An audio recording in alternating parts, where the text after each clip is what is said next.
Students, मैं हूँ सुधा झा। मेरा प्रोफेशन है टीचिंग। फॉर लास्ट 22 ईयर्स मैं इकोनॉमिक्स पढ़ा रही हूँ बच्चों को। तो चलिए मैं और आप इकोनॉमिक्स की जर्नी की तरफ आगे बढ़ते हैं।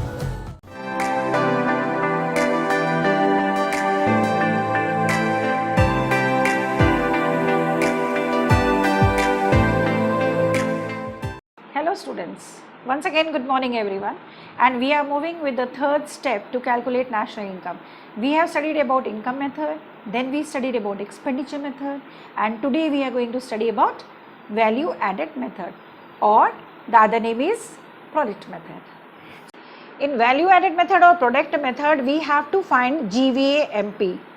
Now how I will read GVA MP? I have to read like gross value added at market price.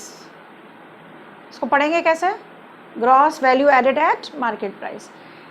इसको मैं जीडीपी एमपी भी कह सकती हूँ। मैं क्यों जीडीपी एमपी लिखी हूँ? एग्जाम में क्या होता है, जब फॉर्मूला बनाने का मैंने टेक्निक समझाया और एग्जाम में आ गया जीवीए एमपी, तो आप कंफ्यूज हो जाते हैं कि आखिर इसको हम कैसे कैलकुलेट करें। फॉर्मूला तो मैं दूंगी, लेकिन जब वो कुछ और पूछेंगे तो हम कैसे निकालेंगे। तो हमें याद रखना पड़ेगा कि जीवीए एमपी जीडीपी एमपी का ही दूसरा नाम है, क्योंकि ये वैल्यू एडेड मेथड है। कितना एक प्रोडक्शन हाउस से जब दूसरे प्रोडक्शन हाउस में गया तो कितना पैसा जुड़ा। जैसे कि कॉटन फार्मर से गया और एक बिजनेसमैन के पास गया जो थ्रेड बनाता है, तो थ्रेड वाले ने उसमें कितना ऐड किया, क्योंकि कॉटन वाले का तो फाइनल गुड्स था, फिर उसने कितना ऐड किया, वो जो ऐड किया वो हो गया वैल्यू एडेड। फिर वो जब थ्रेड बना के देता है, कंपनी जो कपड़े बनाती है, तो वो कंपनी जो कपड़ा बना रही उसने उस थ्रेड में कितना वैल्यू और ऐड किया, तो वो होता है वैल्यू एडेड। इसलिए इसको कहते हैं ग्रॉस वैल्यू एडेड। इसमें हम जब भी फॉर्मूला यूज़ करेंगे तो वो होगा gross value added at market price में GVA at MP. How do we calculate? VO minus IC, VO minus IC. What is the full form of VO? VO का फुल फॉर्म क्या है? Value of output. ये value of output कैसे निकलता है? Question में कभी कभी आपको दिया होगा वैल्यू ऑफ आउटपुट, डायरेक्टली यहाँ पे लिख दीजिएगा, कोई सोचना नहीं है, दूसरा फॉर्मूला नहीं देखना। पर अगर नहीं दिया है तो ये सब और फॉर्मूलाज हैं, तब क्या करेंगे हम? क्वेश्चन में ढूंढेंगे सेल्स दिया होगा। अगर सेल्स दिया है तो आपको ऐड करना पड़ेगा चेंज इन स्टॉक। ये जो मैंने डेल बनाया, इसका मीनिंग होता है चेंज। इसका मीनिंग क्या होता है? Change. So sales plus change in stock is equal to VO. कभी कभी क्या होगा, आपका मार्क्स काटने के लिए एग्जाम में सेल्स इन डोमेस्टिक मार्केट दे दिया जाएगा। क्या दिया रहेगा? Sales in domestic market. उस कंडीशन में क्या होगा, डोमेस्टिक वर्ड जैसा ही आ गया, इसका मतलब मैंने अपनी कंट्री में बेचा है, फॉरेन में नहीं बेचा। इसका मतलब इसमें क्या लैगिंग हो रही है? एक्सपोर्ट्स। तो जब डोमेस्टिक वर्ड होगा तभी एक्सपोर्ट्स ऐड करेंगे, लेकिन खाली सेल्स होगा तो एक्सपोर्ट ऐड नहीं होगा, क्योंकि खाली सेल्स का मतलब है डोमेस्टिक मार्केट में और इंटरनेशनल मार्केट में हमने दोनों तरफ बेच दिया। So when we are using this word only sales, it means domestic plus international. But when I am saying sales in domestic market, it means I am excluding export. ये domestic के अंदर ही है, इसलिए हम एक्सपोर्ट को add करेंगे। Plus change in stock तो पीछे से ही आ जाएगा, क्योंकि ये सेल्स के पार्ट है। कभी कभी आपको ये सब नहीं दिया होगा, आपको पी इंटू क्यू। पी किसके लिए स्टैंड होता है? P price per unit, price per unit. Q किसके लिए स्टैंड होता है? आउटपुट। तो price per unit into output अगर हम करेंगे तो ये दोनों को जब इंटू करते हैं, इंटू कर रहे हैं ये दोनों को, तो क्या बन जाता है? Sales. Price per unit into output अगर हम करते हैं तो क्या बन जाएगा? सेल्स। तो ये हो गया सेल्स। सेल्स के साथ क्या ऐड हुआ? Change in stock. ये तो मुझे ऐड ही करना है, खाली वैल्यू ऑफ आउटपुट में चेंज इन स्टॉक ऐड नहीं होता। इस तरह से आप वीओ निकालेंगे।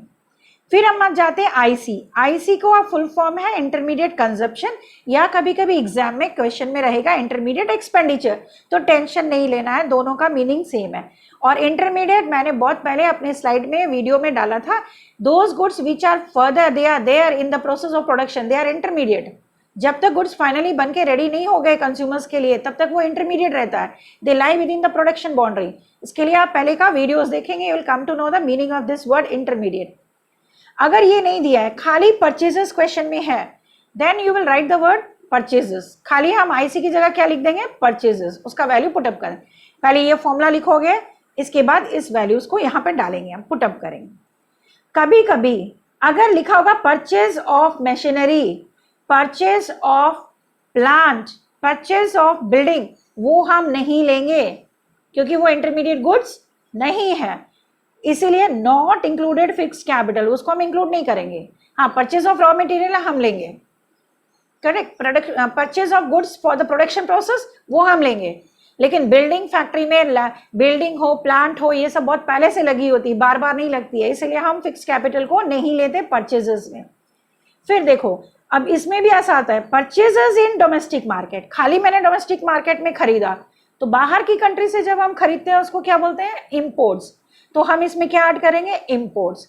जब डोमेस्टिक वर्ड होगा परचेज के साथ तो इम्पोर्ट्स, डोमेस्टिक वर्ड होगा सेल्स के साथ तो एक्सपोर्ट्स, तब मुझे मिल जाएगा IC।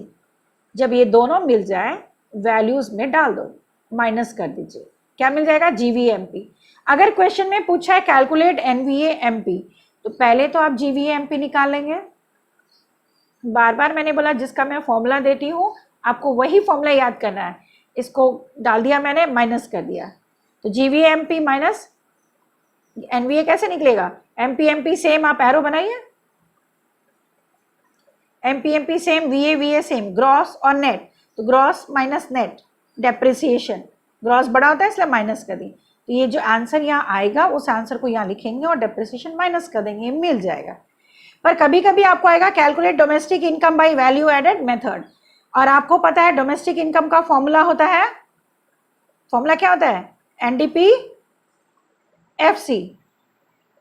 अब NDP-MP, DP जो है वो VA के बराबर है ना, तो आपको दिमाग में रखना है कि मैंने निकाला है GVAMP और मुझे चाहिए NDP-FC। आपको ये याद रखना है, ये दोनों का मीनिंग है सेम, ठीक। अब MPFC फैक्टर कॉस्ट छोटा होता है, बड़ा बनाना है, प्लस क्या ऐड करेंगे, NIT। अभी तक आप एक्सपर्ट बन गए होंगे, ये दोनों सेम है। फिर बन गया नेट और ग्रॉस, नेट छोटा होता है, बड़ा बनाना है, प्लस दोनों के डिफरेंस को क्या कहते हैं, डेप्रिसिएशन, और वैल्यू डाल दो, आंसर निकल जाएगा। इसी तरह से पूछा जाएगा कैलकुलेट नेशनल इनकम, तो नेशनल इनकम मतलब NNP-FC। फिर सेम फॉर्मूला मुझे निकालना है NNP-FC, इस साइड लिख दो, इसमें मैंने इस साइड लिखा था, आप इसको इस साइड लिखेंगे तो ये दोनों माइनस में चला जाएगा। निकालना ये है, निकाला क्या हमने, GVAMP, किसी भी साइड लिख सकते हैं लेकिन याद रखना कि निकालना किसे। अब देखो करेक्ट, NNP-FC और GVAMP आपको निकालना है। तो इस तरह से GVAMP और NDP-FC जो आपको पूछा गया था आपने निकाल लिया। तो अब आपको समझ आ गया होगा कि वैल्यू एडेड मेथड या प्रोडक्ट मेथड इसे क्यों कहते हैं। अब नेक्स्ट 2-3 छोटे छोटे वीडियोस में मैं 1-2 न्यूमेरिकल्स आपको करके दिखाऊंगी। अगर आपको लगता है कोई न्यूमेरिकल आपके लिए बहुत डिफ़िकल्ट है, उसको आप प्लीज़ पोस्ट कर दीजिएगा। Okay, thank you everyone.